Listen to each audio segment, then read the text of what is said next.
Ассаламу алейкум. Бүгін біздер осындай таблицаны алдық. Бұл таблицада өткен шақтың етістіктерінің барлық жақтары бір жерде жиналып берілген. Мединскийдің бірінші томының соңғы жағында келеді.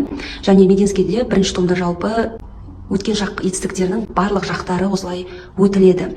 Және бұл таблицада ыңғайлысы барлық жақтар бір жерде көрсетілген. Және мінекей фағала деген формуламен аламыз. Бұл фағала деген формула жалпы етістіктер үшін жалпы формула болып есептеледі. Мынаның орнына, фағаланың орнына кез келген етістікті қоя аламыз. Захаба, жаласа, хараджа деген сияқты. Және бұл таблица осылай оқылады. Астынан бастап оқылады. Мінекей стрелка қойылған. Фағала, фағала, фағалу, фағалат, фағалата, фағална, фағалта, фағалтума, фағалтум, фағалти, фағалтума, фағалтуна, фағалту, фағална деп оқылады.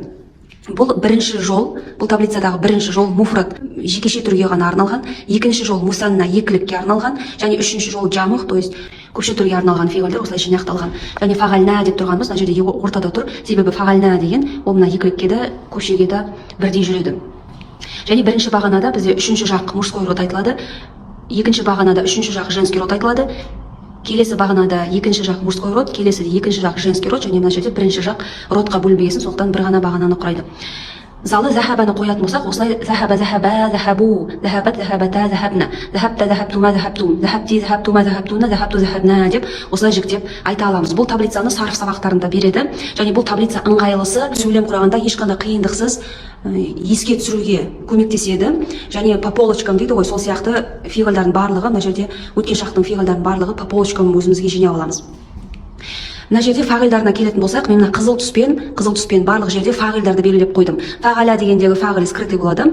Хуба ретінде фағала дегенде мінекей алиф улиснайн, бұл жерде фағил болып табылады. Фағалу дегенде ваул жамаға фағил болып табылады, және оның қасындағы алиф ол ваул жамаға екенін білдіріп жүретін алиф болып табылады.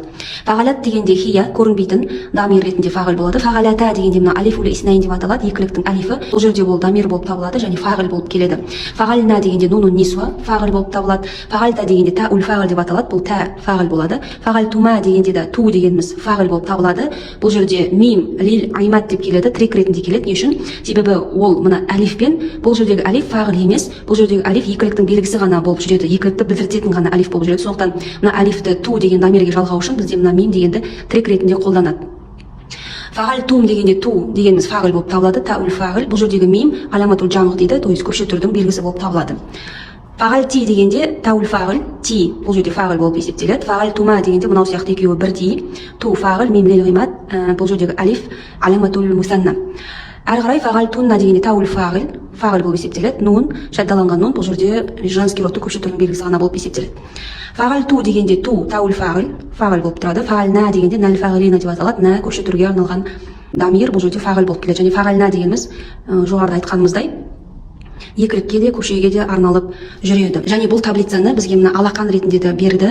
Бұл алақанның саусақтарына қарасақ, саусақтары бөліктерден тұрады. Осы мединецтен бастап санадық. Фағала, фағала, фағалу деп әр бөлікке саусақтың осылай фиғылдерді бөліп берді. Фағала, фағала, фағалу, фағалат, фағалата, фағална, фағалта, фағалтума, фағалтум, фағалти, фағалтума, фағалтуна, фағалту, фағална деп бармақта көрсеңдер екі ғана бөлік тұрады. Осы таблицаны осындай күйде жаттап алсақ, иншаллах бізге өткен шақ етістігінің кез келген жағында біздер еш қиналмай айтатын боламыз.